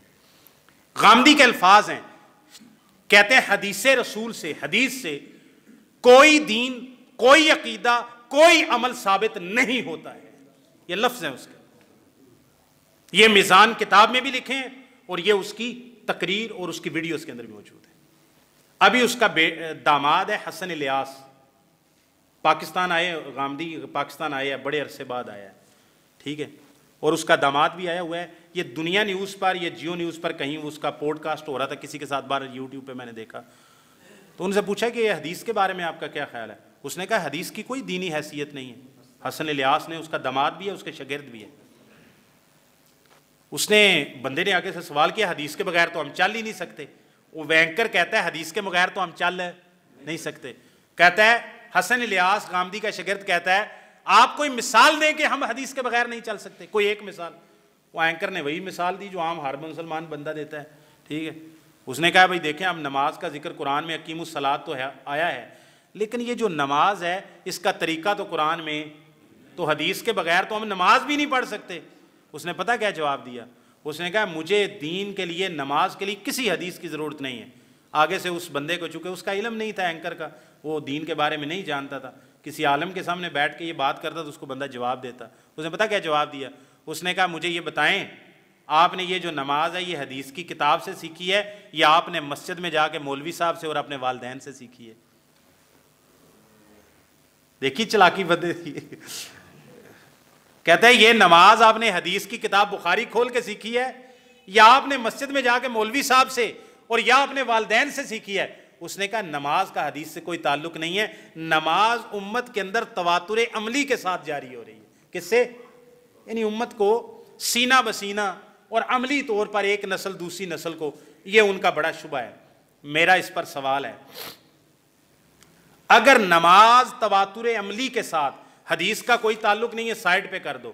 نماز بچہ مسجد میں آتا ہے, قاری صاحب اس کو نماز سمجھاتے ہیں, والدین سمجھاتے ہیں, اسی طرح 14-14.5 صدیوں سے ایک نسل دوسری نسل سے نماز تواتر عمل یعنی پریکٹیکل طریقے سے جا رہی ہے, یہ حدیث کی تھیوری کے ذریعے نہیں جا رہی. اگر یہی بات ہے تو پھر حنفی کی نماز مختلف کیوں ہے؟ شافعی کی نماز میں فرق کیوں ہے؟ حنبلی کی نماز میں اختلاف کیوں ہے؟ مالکی کے اندر نماز کے مسائل میں اختلاف کیوں ہے؟ سلفی اور اہل حدیث کی نماز کے مسائل مختلف کیوں ہیں؟ اسی طرح جو جعفری ہیں, اثنا عشریہ ہیں, ان کی نماز کا بنیادی سٹرکچر ہی باقی اہل سنت سے مختلف کیوں ہے؟ تواتر عملی سے ایک چیز نقل ہو رہی ہے, اس سے ایک تو یہ بات ہو رہی کہ جو چیز تواتر عملی سے نقل ہو رہی ہو اس کا حق ہونا اس بات کی دلیل ہے, قرآن نے اس کا رد کیا ہے. جب ان سے کہا جاتا ہے نا کہ اس چیز کی طرف آؤ جو اللہ نے نازل کی ہے, تو آگے سے مشرکین کہتے ہم اپنے آباء و اجداد کے تواتر عملی پہ چل رہے ہیں. وہ کہتے بل نتبع ما وجدنا علیہ آباءنا, ہم اس چیز پر چلیں گے جو ہمارے آباء و اجداد پر ہم نے جس کو پایا ہے. غامدی صاحب نے یہ مشرکین مکہ سے تواتر عملی لیا ہے, یہ جو بات سینہ بسینہ چل رہی ہے. اگر یہ سینہ بسینہ ہوتی نا تو کوئی بندہ پہلے ایک طریقے سے نماز پڑھتا تھا, وہ سمجھتا تھا یہی سنت ہے, پھر وہ بعد میں بخاری پڑھتا ہے, مسلم پڑھتا ہے, حدیث کی کتابیں پڑھتا ہے, تحقیق, وہ اپنی نماز کے کئی چیزوں کے اندر کیا کر لیتا ہے, تبدیلیاں کر لیتا ہے کہ اس کو سنت مل جاتی ہے. اس کا مطلب ہے, ہاں جواب اس کا علمی یہ ہے کہ بھئی آپ عام بندوں کو پاگل بنا سکتے ہیں لیکن پڑھے لکھے بندے کو نہیں. وہ جو مولوی صاحب سے نماز سیکھی ہے, تیری اتنی بات ٹھیک ہے, میں نے بھی نماز ابتداً مولوی صاحب سے ہی سیکھی تھی, والدین سے ہی سیکھی تھی, لیکن وہ مولوی صاحب نے نماز کہاں سے سیکھی ہے؟ مولوی صاحب نے بلوغ المرام سے لے کے موطا امام مالک اور بخاری تک تمام کتب کو پڑھا ہے. تو وہ جو نماز پریکٹیکلی طور پر میں مولوی صاحب سے سیکھ رہا ہوں, اس کی دلیل نبی پاک صلی اللہ علیہ وسلم کی سنت اور حدیث کے اندر موجود ہے. وہ مولوی آسمان سے نہیں لے کے آیا یا معاشرے میں بس جیسے چل رہی ہے. اگر معاشرے میں چل رہی ہوتی تواتر عملی دلیل ہوتا تو پھر نماز ایک ہونی تھی, نماز میں فرق. وہ جو فرق آیا نا نماز کے اندر, وہ دلائل کی وجہ سے آیا ہے. کسی کو لگتا ہے کہ رفع الیدین دلیل کے اعتبار سے منسوخ ہو چکا ہے, کوئی کہتا ہے رفع الیدین اب بھی جاری ہے. وہ دلیل جاری ہونے اور منسوخ ہونے کی دلیل کہاں سے لے رہے ہیں؟ کسی کی دلیل صحیح ہے, کسی کی دلیل کمزور ہے. تو بہرحال اللہ تعالیٰ نے سورہ الحشر کے اندر کیا ارشاد فرمایا؟ تو میں سبق نو لے کے تو اتھے ہی آنا ہے بار بار, جو رسول دیں وہ, جس سے رسول روکیں اس سے. یہ 3-4 آیات میں نے پیش کی, اطاعت رسول کی, اتباع رسول کی, رسول اللہ کا امر لینے کی. اب آخر میں 3-4 مثالیں پیش کرتا ہوں رسول اللہ صلی اللہ علیہ وسلم کا امر, آپ کا حکم, آپ کی حدیث چھوڑنے کی. اللہ تعالیٰ نے وعید کیا بیان کی ہے, 2 آیتیں پیش کروں گا. اللہ تعالیٰ فرماتے ہیں فَلْيَحْذَرِ الَّذِينَ يُخَالِفُونَ عَنْ أَمْرِهِ أَن تُصِيبَهُمْ فِتْنَةٌ أَوْ يُصِيبَهُمْ عَذَابٌ أَلِيمٌ. اللہ تعالیٰ فرماتے ہیں وہ لوگ ڈر جائیں جو رسول اللہ کے امر کی, آپ کے حکم کی مخالفت کرتے ہیں, وہ اس بات سے ڈر جائیں کہ دنیا کے اندر ان کو کوئی فتنہ پہنچے اور آخرت کے اندر عذاب علیم پہنچے, عذاب علیم پہنچے. جو لوگ کیا کرتے ہیں رسول اللہ کے فَلْيَحْذَرِ الَّذِينَ يُخَالِفُونَ عَنْ أَمْرِهِ, جو رسول اللہ کے حکم کی مخالفت کرتے ہیں وہ اس بات سے ڈر جائیں کہ انہیں دنیا میں کیا پہنچے, فتنہ, آزمائش, کوئی آفت, کوئی ہلاکت, اور آخرت میں کیا پہنچے, او یصیبہم عذاب علیم.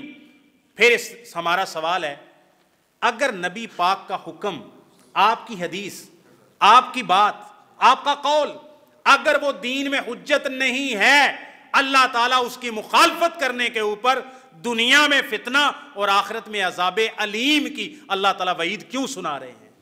اس لیے سنا رہے ہیں کہ نبی پاک صلی اللہ علیہ وسلم کی بات عام بندوں کی بات کی طرح نہیں ہے. لا تجعلوا دعاء الرسول کدعاء بعضکم بعضا. اللہ کے رسول کی جو پکار ہے، اللہ کے رسول کی جو بلانا ہے، اللہ کے رسول کی دعوت کو عام بندے کی پکار مت سمجھو. رسول کی پکار دین ہوتی ہے، اس کو ایسے نہیں لینا.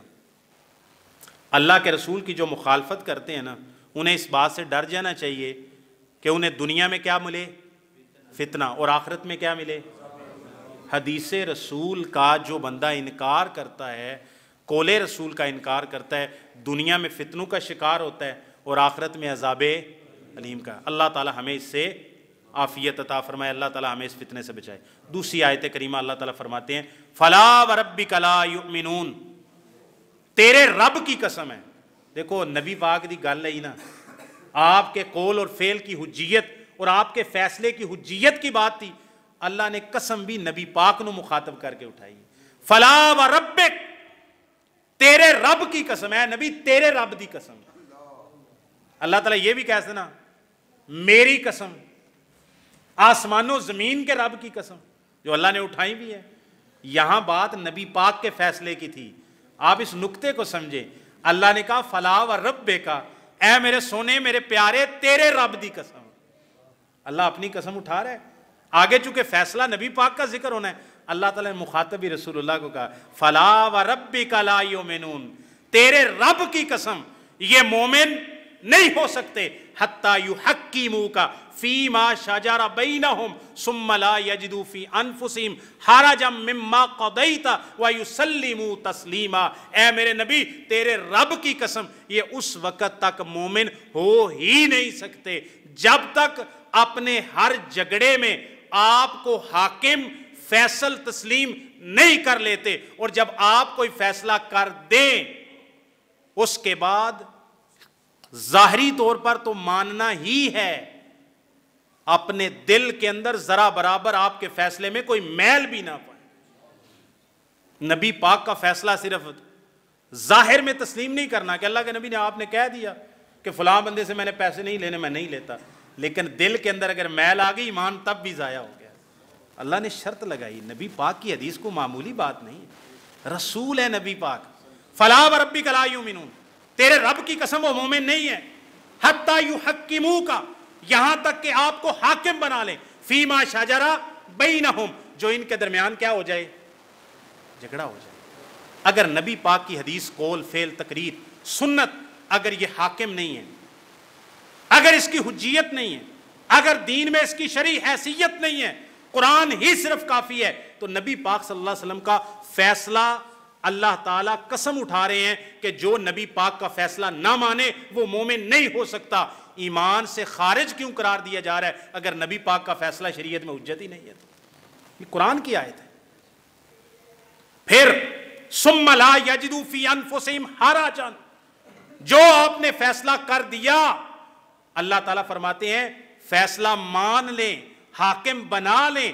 بنانے کے بعد جب آپ نے فیصلہ کر دیا پھر دل کے اندر ذرا برابر کوئی تنگی بھی نہ پائے کہ نبی پاک کا فیصلہ ہے. ایک اور آیت ہے سورہ احزاب میں یہ شاید یا سورہ النساء میں، ما کان لمؤمن ولا مؤمنۃ اذا قضى الله ورسوله امرا ان يكون لهم الخيرة من امرهم ومن يعص الله ورسوله فقد ضل ضلالا مبینا. اللہ تعالیٰ فرماتے ہیں کسی مومن مرد کے لیے یہ جائز نہیں، نہ کسی ایمان والی عورت کے لیے یہ جائز ہے کہ جب اللہ اور اس کے رسول ایک بات میں فیصلہ کر دیں. اذا قضى الله ورسوله امرا، صرف اللہ کا فیصلہ نہیں، رسول کا بھی فیصلہ. جب اللہ اور اس کے رسول فیصلہ کر دیں یہ حجیت حدیث ہے. جب اللہ اور اس کے رسول فیصلہ کر دیں، اللہ کا فیصلہ بھی ماننا ضروری ہے اور رسول کا فیصلہ بھی ماننا. اللہ کا فیصلہ قرآن ہے، اللہ کا کلام ہے، جبریل کے ذریعے اللہ نے نازل کیا ہے، اس میں رسول اللہ صلی اللہ علیہ وسلم کی کوئی بات نہیں ہے. اور رسول اللہ کا فیصلہ حدیث رسول صلی اللہ علیہ وسلم. جب اللہ اور اس کے رسول کوئی فیصلہ کر دیں، نہ مومن مرد کے لیے نہ ایمان والی عورت کے لیے یہ جائز ہے ان یکون لہم الخیارۃ من امرہم، کہ اللہ اور اس کے رسول کا فیصلہ آنے سے پہلے ان کو اپنے معاملے میں کوئی اختیار تھا. کیا تھا؟ ایمان افروز واقعہ سنا رہا ہوں، صحیح بخاری کے اندر ہے. بریرہ نام کی ایک عورت ہے، بڑی خوبصورت ہے، غلام ہے، لونڈی ہے، کسی کی مملوکہ ہے. مغیث نام کا اس کا شوہر ہے، وہ بھی غلام ہے، مملوک ہے، وہ سیاہ رنگ کا ہے، وہ اتنا خوبصورت نہیں ہے. بریرہ، اس کے مالک کہتے ہیں کہ 40 اوقیہ چاندی دے دو، اتنے عرصے کے اندر ہم تمہیں آزاد کر دیں گے. سیدہ بریرہ رضی اللہ تعالیٰ عنہ سیدہ عائشہ رضی اللہ تعالیٰ عنہ کے پاس آتی ہیں، آ کے کہتی ہیں میرے مالکوں نے مجھے کہا ہے 40 اوقیہ چاندی دے دیں، آپ کو آزاد کر دیں گے، تو آپ میری کچھ مدد کریں تاکہ میں آزاد ہو جاؤں. سیدہ عائشہ کہتی ہے اگر میں یک مشت سے سارے پیسے ادا کر دوں اور تجھے آزاد کر دوں، جاؤ اپنے مالکوں سے بات کر کے آؤ. رسول اللہ صلی اللہ علیہ وسلم کی زوجہ نے کہا میں ایک دفعہ پیسے ادا کر دوں گی. بریرہ گئیں، مالکوں نے کہا ٹھیک ہے عائشہ ایک دفعہ پیسے دے دیں، آزاد کر دیں، لیکن ولا ہماری ہوگی. ولا کا مطلب ہوتا ہے جس طرح کہا جاتا ہے نا فلاں فلاں کا بیٹا ہے، فلاں فلاں کا بھائی ہے، فلاں فلاں کی بیٹی ہے، فلاں فلاں کی بیوی ہے، فلاں فلاں کا شوہر ہے. اسی طرح جب کوئی غلام آزاد ہوتا تھا ساری زندگی اس کے ساتھ لگتا تھا فلاں فلاں کا آزاد کردہ غلام ہے. انہوں نے کہا یہ جو نسبت بریرہ کے ساتھ آئے گی نا تو بولا ہمارے پاس بارے میں جائے گا بریرہ تو مولا تو فلان، یہ فلاں قبیلے کی آزاد کردہ ہے. ولا وہ جو نسبت ہے آزادی کی وہ ہمارے ساتھ رہے گی. پیسے لے کے آزاد کر رہے ہیں تے آزاد پیسے کون دے رہی ہیں سیدہ تے ولا اپنی رکھنا چاہتے ہیں. انہوں نے کہا یہ سیدہ عائشہ کے پاس آئیں، انہوں نے کہا یا رسول اللہ میں پیسے دے کے بریرہ کو آزاد کروانا چاہتی ہوں. یہ کہتے ہیں ولا ہماری ہوگی. نبی پاک نے فرمایا تو پیسے دے بریرہ نے ایک باری آزاد تے ہون دے، اگلا مسئلہ میں انہوں نے خود سمجھا لاں دا تیرے اس وجہ تو کہ میں نہیں ولا میری تے وہ کہن ساڈی تے بریرہ کے غلام ہی نہ رہ جائے. نبی صحیح بخاری کی حدیث ہے. سیدہ عائشہ نے پیسے دیے، انہوں نے آزاد کر دیا. اب یہاں پر بھی وہ حدیث رسول، ویسے میرا موضوع اس لیے نہیں پیش کی تھی لیکن جب پیش کر چکا حدیث تو یہ بھی نقطہ آ گیا. ولا کس کی ہوگی؟ جھگڑا ہو گیا، نبی پاک نے لوگوں کو خطبہ دیا. آپ صلی اللہ علیہ وسلم نے فرمایا ما بال الناس یشترطون شروطا لیست فی کتاب اللہ، لوگوں کو کیا ہو گیا ہے ایسی شرطیں لگاتے ہیں جو کتاب اللہ میں موجود ہے. واقعہ سمجھو، قرآن مجید میں اللہ تعالیٰ نے کہیں کہا ہے کہ جو آزاد کرے گا انما الولاء لمن آتاک، قرآن ہی چاہے. نبی پاک فرما رہے ہیں کہ لوگ ایسی شرطیں لگاتے ہیں جو کتاب اللہ میں نہیں ہیں. پھر سمجھاتا ہوں، نبی پاک نے اعتراض کیا ان پر، ایسی شرطیں لگا رہے ہیں جو کتاب اللہ کے خلاف ہیں. تو کتاب اللہ میں تو ولا کی شرط کہیں بھی، اللہ کی قسم آج بھی کتاب اللہ سے مراد اگر قرآن لیا جائے، کتاب اللہ میں قرآن اور سنت دونوں آ جاتے ہیں ایک مفہوم میں. نبی پاک صلی اللہ علیہ وسلم نے فرمایا ایسی شرط لگاتے ہیں جو کتاب اللہ میں. تو بریرہ دے مالکہ نے آ کے قرآن لے آ کے نبی پاک نے یا رسول اللہ پیش کرو نا، انہیں انج کیتا نہیں، کیونکہ وہ تھے وہ بھی مسلمان، وہ یہ سمجھتے تھے کہ کتاب اللہ کے مفہوم میں رسول اللہ صلی اللہ علیہ وسلم کی حدیث بھی آتی ہے، اللہ کا کلام قرآن مجید بھی آتا ہے. آپ نے پھر یہ شرط بتائی انما الولاء لمن آتاک، بھائی ولا کا اختیار اس کو ہوتا ہے جو آزاد کرتا ہے. یہاں آزاد کرنے والی عائشہ ہے تو بریرہ کو مولات عائشہ کہا جائے گا، بریرہ کو مولات فلان ہے. اب میں اختیار کا مسئلہ کر رہا ہوں. اللہ تعالیٰ نے جو میں نے آیت پیش کی نا کہ اللہ اور اس کا رسول فیصلہ کر دیں، مومنوں کے لیے پہلے اختیار تھا کہ وہ صحیح کر جیسے مرضی، جب اللہ کا فیصلہ آ جائے پھر اختیار باقی. اختیار کی بات کروں، بریرہ آزاد ہو گئی، مغیث غلام ابھی آزاد ہے، مغیث اس کے غلام ابھی آزاد نہیں ہے، وہ غلام ہی ہے. بریرہ کیا ہو گئی ہے؟ بریرہ اب ایک اس کی حیثیت مغیث سے اوپر ہو گئی ہے. رسول اللہ کے پاس آتی ہے، کہتی یا رسول اللہ میں مغیث کے نکاح میں نہیں رہنا چاہتی. آپ صلی اللہ علیہ وسلم بریرہ کو تاکید کرتے مغیث کو مت چھوڑ، یہ تم سے بہت محبت کرتا ہے. انہوں کہندے اختیار پوچھ لینا. صحیح بخاری کی حدیث میں سیدہ بریرہ کہتے ہیں یا رسول اللہ یہ آپ کا حکم ہے یا آپ کا مشورہ ہے؟ یعنی آپ مجھے صرف دنیوی طور پر کوئی مشورہ دے رہے ہیں یا آپ مجھے شریعت کے طور پر، رسول کے طور پر ایک شرعی حکم دے رہے ہیں کہ میں نے مغیث سے نکاح نہیں توڑنا؟ اگر آپ کا یہ شرعی حکم ہے تو بریرہ ساری زندگی مغیث کے نکاح میں رہے گی. یا کہ مجھے اختیار دے رہے ہیں؟ آپ نے فرمایا نہیں، میں تجھے حکم نہیں دے رہا، میں تو صرف مغیث کی تم سے محبت دیکھ کر اس کو روتا ہوا دیکھ کے یہ کہہ رہا ہوں کہ اس کے ساتھ تھوڑی سی نرمی کر۔ انہوں نے کہا یا رسول اللہ صلی اللہ علیہ وسلم اگر یہ بات ہے، آپ مجھے اختیار دیتے کہ اختیار میرا ہی ہے، آپ مجھے یہ مشورہ دے رہے ہیں جو کہ مشورہ ماننا مجھ پر آپ کہہ رہے ہیں لازم نہیں ہے، تو پھر میں مغیث کے ساتھ نہیں رہتی۔ اس کو کہتے ہیں اختیار۔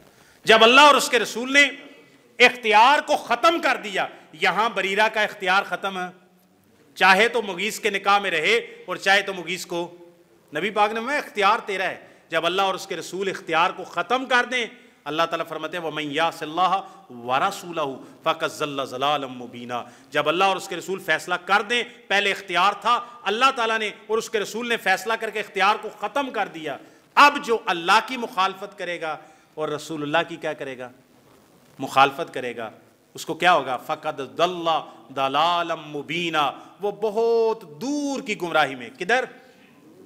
منکرین حدیث دور کی گمراہی میں، نیڑے دی گمراہی نہیں، دور کی گمراہی میں پڑے۔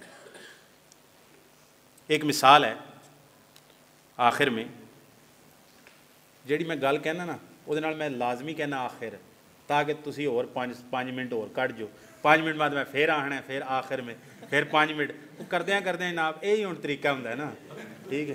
عبداللہ میرا بیٹا ہے نا، میں اس کو ہوم ورک کروا رہا ہوتا ہوں نا، میں عبداللہ لکھو، تو عبداللہ کہتا ہے بابا بس مجھے چھٹی دیں، میں بس یہ لکھ لو پھر چھٹی ہے۔ تو جھوٹ میں کدی بولیا؟ اللہ ساڈے کول جھوٹ کدی بلائے؟ اے لکھو تو اس تو بعد چھٹی دینی کہ نہیں دینی؟